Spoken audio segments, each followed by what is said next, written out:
Alright, y'all. I'm sorry.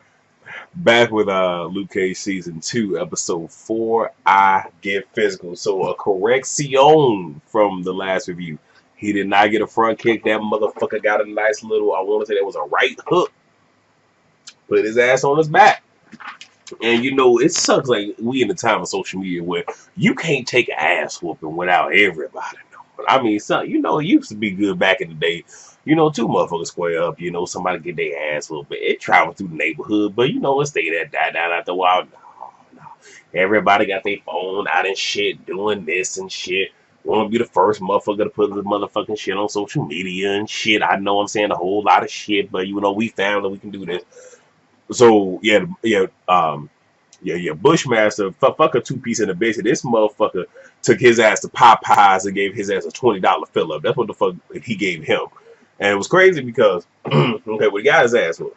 Like Smooth got his ass whooped. On some real shit, I was expecting you got knocked the fuck out. Like I was truly expecting that, but we didn't get it.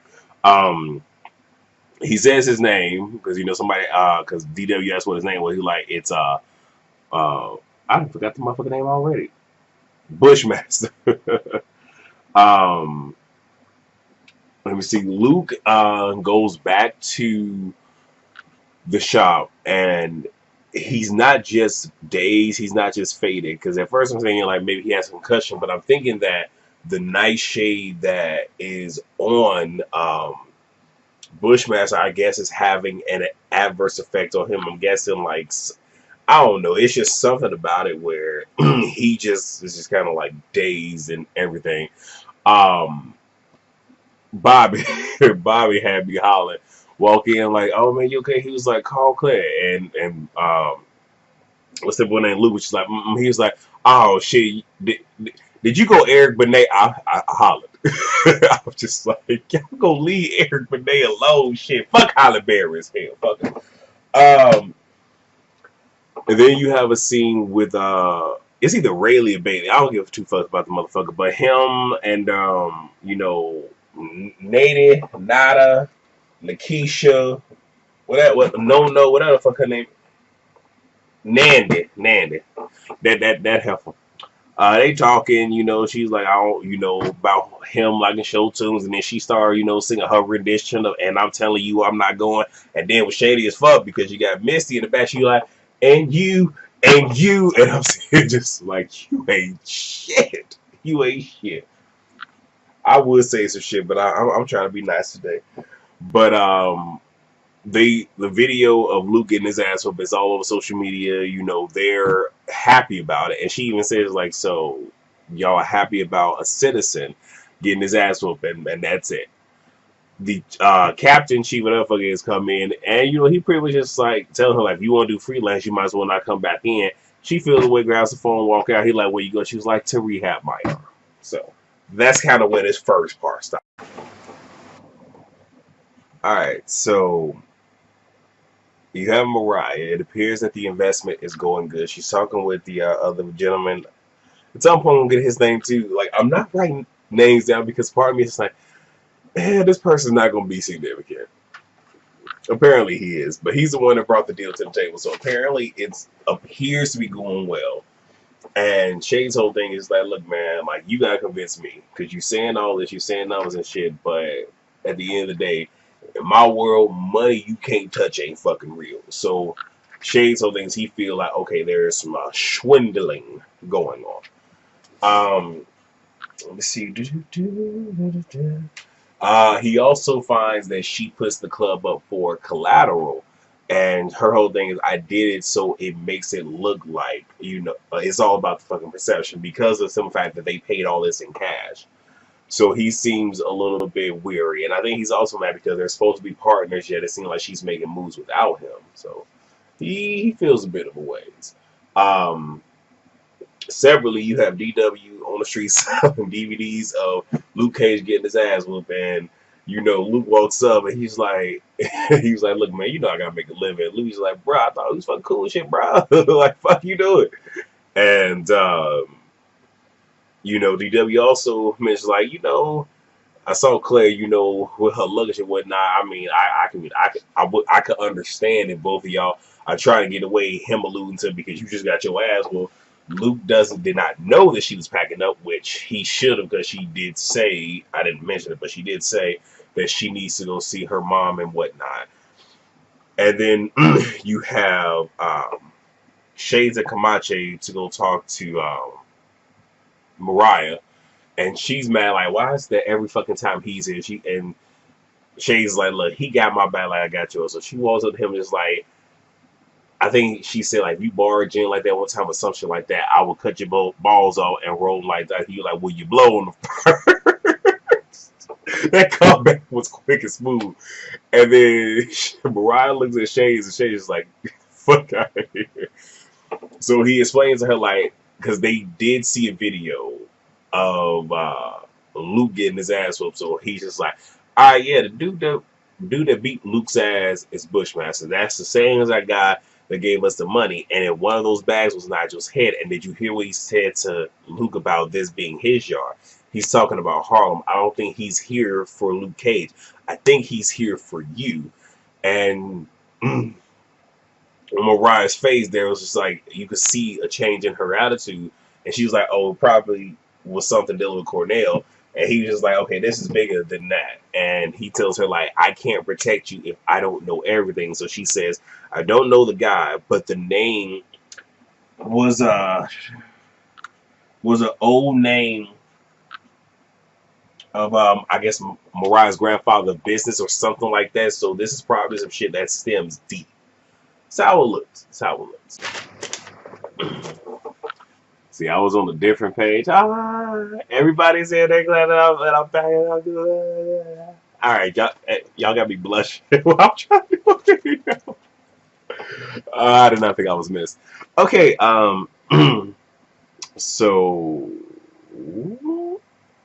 Claire is gone. Like she didn't packed up her shit. She dipped out. We found out that the apartment she was staying in actually wasn't hers, but it was her mother's. So she left Luke a bag of his stuff with a note on it. So there's that. Did I even get to this yet? I feel like I talked about this already. I guess I didn't. So Shade goes to talk to Comanche and pretty much tells him that he's about to leave, I guess take care of some business, that he needs to look after, Mariah until he gets back. And he's just like, how does it feel knowing that your nuts is in her fucking purse?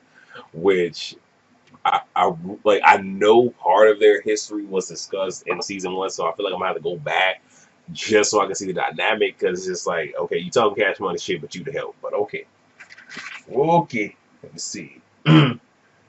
Misty runs into Luke and gives him a file on some people. I swear I feel like I've already talked about it, but gives a file to him in reference to Bushmaster and whatnot. She brings up Claire and just like, well, I mean, the way that you was manhandling motherfuckers and did cockroach, I mean, she probably scared of you. And he's like, she had no reason to be scared of me. And she talks about the bag that he has, and he was like, well, can I crash at your place? She was like, hell no. So they roll up on the place where the Yardies were when he first encountered Bushmaster. And she strapped him one night. He ready to do round 2, which I don't know why, because he was a little bit dazed after what I'm about to talk about. But they smell a decaying smell. Before they go investigating it, he starts taking a picture of some of the stuff and a little pouch that had Mother's Touch, which is what's her name? Tilda's store. But I don't know if he took a picture of everything else, because that probably would have given him a better insight, but whatever. So they find a headless body. They believe that it might be Nigel. She links up with a friend named Tomas, and he reveals they have a guy that is linked to this particular situation that, luckily for them, it has not been deported. So she and Tomas are going to go interview him and see what they can get out of it. I also forgot to mention that Komachi and Mariah had a little encounter, so he brings her some food. She's like, well, did you spit in it? And he looks at her, she's like, is there anything you want to say to me? He's like, okay, look, my time in, I became very abreast to stocks and all this other stuff. And he starts going through, different types and whatnot. It's like, I could possibly help you. But he was pretty much telling her, long story short, this motherfucker is from the street, so you probably have no idea where your money is. And if you can't explain the scam to a 7-year-old, you're probably the one getting scammed. She pretty much told his ass to leave. He was like, you don't scare me. And she was like, you need to be scared. And then he walks out. I was doing good recording as I go, and between text messages and yeah. So I'm probably going to actually, I know there's one thing, it's not that I missed, I just really couldn't grasp it too much, but I know it's going to come up later, but we'll get to it. So you have Tilda, she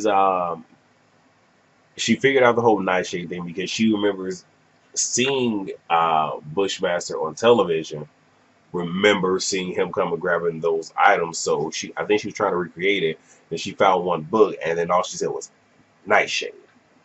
So she knows something. As she says that she see Luke come in, he's dealing with light sensitivity. They begin to talk, and she's just like, "Where did you get your powers from?" He's like, "Yeah, that's just a whole lot of baggage." She's like, "Well, if you unpack it and pack it back, it might not be too heavy." I'm like, "Oh, somebody's fucking flirting here." So he tells his story and whatnot, and even makes him a little herbal medicine to kind of deal with the pain that he's going through, even though he really didn't verbalize it, but she can see it. Also mentions that he needs to possibly get MRI or something done because he's more than likely suffering from a concussion because the light sensitivity is somewhat of a giveaway that could be what it is. But you could just see these two just make Google eyes and shit and whatnot. I'm just like, okay, so he went from some chocolate to some Latin chocolate. Now he back to some dark chocolate. Oh my god! All right, shit, I'm here for it. Go ahead, get it on.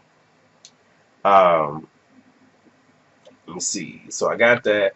Uh, what's her name? Misty goes to meet with the suspect they have, and the story he pretty much was telling the story of a big man on the hill, something that I believe their grandfather would tell them, how you have this one guy on the hill who could see everything, touch everything, and thought that he was best because he could see down the hill. And before you finish the story, I'm saying it's like he ain't that big and bad because everybody got to fucking sleep. And no shit, he didn't say that, but he was like the man on the bottom of the hill frets not because he knows that he can walk up the hill anytime with a blade and slit his throat when he sleeps.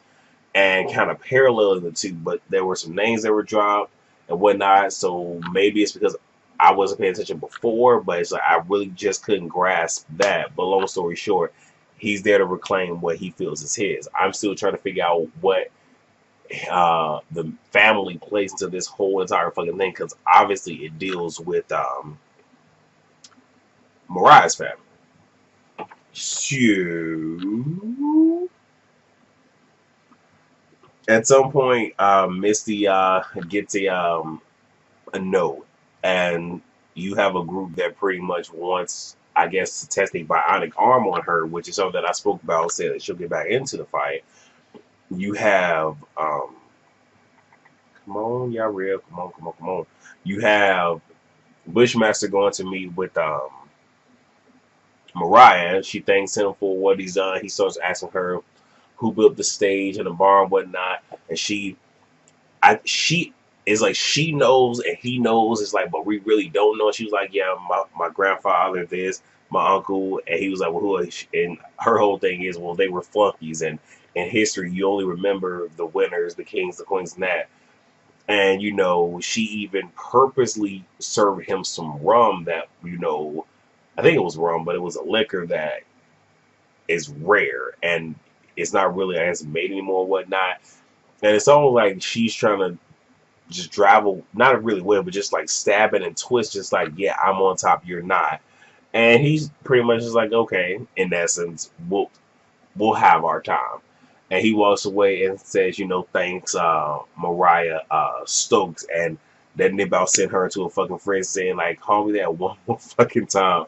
So then you have Shades about to follow him, tells the guy at the door, yeah, look after her. And where the fuck is Comanche? And he's like, yeah, his mother called. And he says a name, I think Janice. And I think that tipped him. I was like, wait, what the fuck? And we later see Comanche meeting with the captain or whoever the fuck is somewhat of Misty's boss. And he pretty much only got him out so he can infiltrate that to get some fucking knowledge. He's like, as soon as you give me what I need, I can let you go. Trying to see that I feel like I'm missing something else. All right. And I'm sorry, and even back to Mariah and Bushmaster, he was like, "Do you know Quincy? Do you know of a Quincy Purcell Mc? I think Ivor."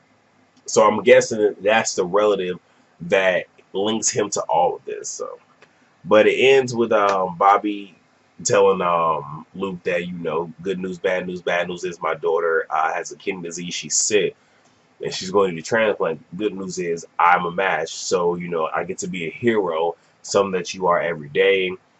Luke talks about trying to balance the different Lukes, and Bobby's just like, yeah, I mean, that can be a problem.